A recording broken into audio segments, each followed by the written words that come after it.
Hello. You are tuning into another episode of The Wunderkind Show. Today's first topic, DC coordinator. I'm starting off early today. See, I was quiet and calm the last episode. Woo-saw. Trying to give you a little solemn little energy. Why? Because the 53-man roster took forever and a day to come out, right? But then this DC wanted to come out and talk bad about my QB. Oh my God, are you out of your mind? Oh. So, anonymous. You like I said that? Anonymous. DC coordinator came out and said that when it's time to throw, Lamar Jackson cannot deliver the goods. And I laughed so hard seeing this because it's such a tired trope about Lamar Jackson that they keep trotting out at the beginning of every season. And it's always an anonymous DC coordinator, right? And why this makes me laugh is because, for one, the DC coordinator they're saying is probably got beaten by Lamar twice bad. Number two, he's making himself anonymous, right? Because one thing we've seen with Lamar, that's a fact, you can't even argue it anymore, is that when you start to chirp, run off at the mouth, he seems to take that kind of personal. And he kind of makes an example out of you. You don't believe me? You think it's a jest? Oh, you think Nitro's joking? What? Let's look back at it for some. Detroit fans. We barely beat Detroit, right? We beat by like this 67, 69-yard field goal by Justin Tucker that bounced, and we won, and Detroit was like, Detroit fans like, oh, you were lucky. Lamar's trash. Da-da-da-da-da-da-da-da-da-da. Lamar said, okay, check. Next time we see, right? And then you had that Detroit fan come out that went viral kind of about disrespecting Lamar, right? Now, after the game, I'm talking about before the game. And Lamar and them heard. I said, okay. No problemo! And blew the Lions out of the water. The Lions lost all their roar. They did the Mufasa to them. Mufasa. Long live the king. Right? That's what they did to them. And just scarred them and said, get off through the, oh, Simba. That's what happened to them, right? It's like, all right, maybe Nitro. Okay, you think I'm still joking? 49ers. What's his name come out and say, oh, 49ers about to blow them out. Then he was talking for the 49ers. 49ers was like, bro, the Ravens is nice in the AFC, but this is the NFC, right? Lamar said, what them say? Lamar turned Jamaican. What them say? Them guy think what? So Lamar said, what? Fire. You don't see it? Fire. Oh, you want to see it again? Fire. Y'all think it's a joke? The Colts. The previous season, the Colts were a problem. I think they beat the Ravens. And then Lamar goes, okay. And he goes scorched earth in the fourth quarter. Scorched earth. The greatest passing performance of a 400-plus passing yard game we've ever seen. That's why he's anonymous. Because Lamar's one of those players that takes things kind of literally. He'll smile like, that's what you believe, bro. All right, no problem, man. You know, they can say what they want to say. And when it gets on the field, he goes, it's morphing time!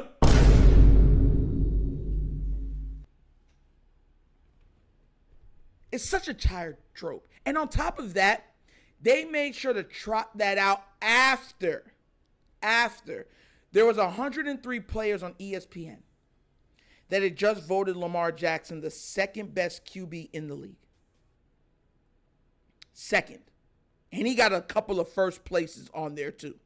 It's just that, Patrick Mahomes is Patrick Mahomes. He has the hardware. And rightfully so, right? I'm not going to hate. Pat is nice. You know what I'm saying? And he got the hardware. We don't have the hardware yet. That's called respecting the game, respecting getting to the mountaintop and holding it. Right? So the 103 NFL players picked Lamar Jackson's number 2, Patrick Mahomes number 1. And shout out because they voted what's it called, Joe Burrow number 3. I was surprised he was number 3. You know what I'm saying? But they voted Josh Allen, I believe, the most overrated player in the league. Or second most overrated player in the league. It was crazy. I was like, dang. You know what I mean? Because I always said I believe the best 3 quarterbacks is Patrick Mahomes, Lamar Jackson, and Josh Allen. You know what I'm saying? I put Joe Burrow at like 4th or 5th. But they said, nah, homie, we play this game. Joe Burrow's better than him. So I was like, all right. But that's why this annoyed me, right? Right after all the players come in, an anonymous DC came out and said that. And to make it worse, this DC, I wish someone would just rat him out, because I would hope he's not from the NFC, because then you would know then it's personal, right? Because Lamar absolutely dog walks the NFC. The man's lost 1 game to the NFC his entire career. 1. Uno. And no, I'm not talking about the game we play with cards. That's why he's anonymous. Because you're scared. Oh, yeah, he can't throw. Who said that? Not me, you know what I'm saying? He knows what would happen. If he said it out loud, as soon as he got back to the locker room, all the defensive players were looking at him straight at me. Yo, coach, let me talk to you. He's like, hey, what's up, guys? Oh, bring your oversized brother. Get him. Oh. Guys, linebackers, hold him down. You don't catch all it is. You know you deserve it. That's what would happen to him. Matter of fact, the head coach would be like, hey, my mans. He's like, coach, in my eye. It's like, you know who we play this year? He's like, who? The Ravens. Double slap. And it's a primetime game. That's why he's anonymous. Let's be real. Let's be real. You're anonymous because you don't want to get fleeted on primetime television. You don't want to get done nasty on TV in front of your folks, in front of your wife, in front of your children. If you're old, in front of your grandchildren, your in-laws. That's why. Matter of fact, when it comes on the AFC Championship game, I want mad people disrespecting Lamar now. Honestly, because I've never seen a player use more fuel. Like, once he like owns it, or who said, like, who's that said? You said that? It's like, oh man, look at here. Remember when Myles Garrett said, you know, I picked Joe Burrow and them over Lamar. You know, Lamar's like 4th or 5th on my list on quarterbacks. Lamar said, for real? That's how you feel? Miles? What happened in the next game? Lamar went scorched earth on the Browns. And he was just like, and Lamar looked at him and said, yeah. I didn't have to trot out the field and come back and save it this time. We made sure we beat you within the 4 quarters, 3 quarters real quickly. We don't even got to play the 4th. You're done. If y'all don't believe that trope, go look it up if you think I'm lying. Every single time they came out and disrespect, he's like, I bet. And he goes scorched earth. The 49ers got that butt kicking because of somebody else's mouth. You forget, the Miami Dolphins were talking real greasy. Big teeth fingers after lunch. Do them greasy. They were like, oh. Lamar don't got it. We got him. We got his number. Y'all forget? We came back on him big time. Tua's better than him. We ain't worried about him. Lamar said, for real? Y'all forgot what I did to y'all before? This man did it again.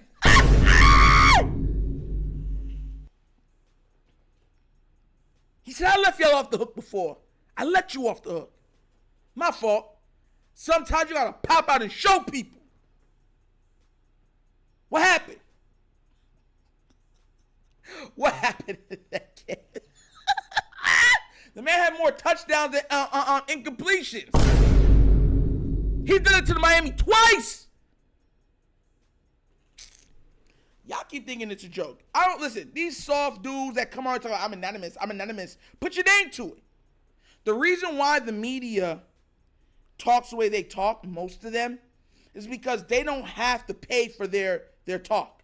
They don't have to, they're not going to lose anything. It's like, all right, I said that, but there's nothing that's going to happen to me unless the player gets really disrespectful and turns me into a meme and people start laughing at me and my family hears it and stuff like that. That's the only way. Outside of that, they're not getting touched for their takes like that. They can say the most outlandish things and there's no, recourse for it. Unless the fan base goes so viral going at them that they stop. Like that one lady that said he's not quarterbacky enough and stuff like that. And then she was quiet. After that, she was like, I don't want to say nothing more. The man's about to win MVP. Then when he lost to the Chiefs, he's like, not quarterback. You know what I'm saying? That type of crap. You know what I'm saying?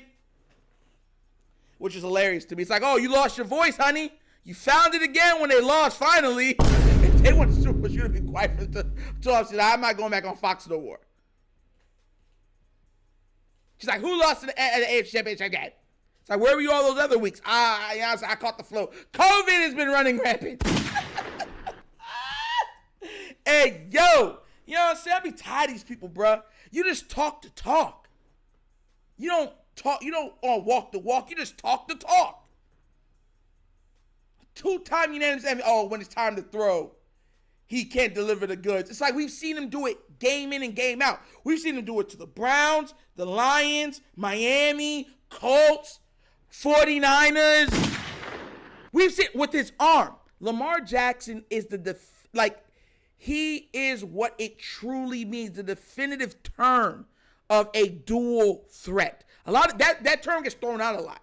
Oh, because he can run a little bit, he's dual threat. No. Lamar Jackson is the only quarterback in the league right now that can literally win you a game with his legs or his arm. It just matters how he wants to slice and dice you up that game. We've seen Lamar literally run us into a game and then beat the team, literally just saying, hey, you can't stop him running the ball. Then we've seen him just put up some of the best passing performances in NFL history. That's like, oh, but he's blowing them out. That don't count. We've seen him come from behind, just throwing the ball. Greatest performances in NFL history. He's a true dual threat. He is what a dual threat. He's already redefined what a dual threat is. He's just checking off boxes, everybody. Don't worry. That Super Bowl is going to hit eventually. And when it does, it's going to smell good. Because I'm going to be insufferable. Just to let you know. But to the DC, once again, the coward, the scaredy cat, the child, the fear monger. Oh, that's for you, sir. If you got enough man in you to stand up and stand on those words, you can come see the Wunderkind Show if you're ready. Because I stand on what I say. You know what I'm saying? But what do you guys think? Do you agree with the 103 players ranking Lamar Jackson the second best quarterback in the entire league, while also another defensive coordinator then comes out and then says, oh, but he can't pass when it's time to pass? Let me know which side of the lane you are or side of the aisle you are on those topics. Please, I want to know. But as always, that's an episode of The Wunderkind Show. Thank you for watching. Y'all know how we get down. We have fun and we laugh. But everything we talk about rooted in what? Facts and truth. Please do remember, like, subscribe, hit that notification bell, and leave a comment. You know I love the comments. If you've not done so already, check out The Wunderkind Show's Patreon. Yes. 3 tiers of content goodness waiting for your consumption. Give it a look, give it a try. Let me know what you think. And if you would like to donate to this channel, help out with equipment and such stuff like that, bottom of the screen, QR code. QR code's to a Cash App. Cash App located in the description of every video that we do. Name of it is money sign The Wunderkind Show. Yes. I told you I was a little down yesterday because I was mad at the 53-man roster, but I'm back like snack, baby. You know what I'm saying? But that's the episode of The Wunderkind Show. This is your host, Nectar, signing off. And as always, you know my slogan. Peace. I am out of here. What? Yeah! Finish him, Daddy. Ah!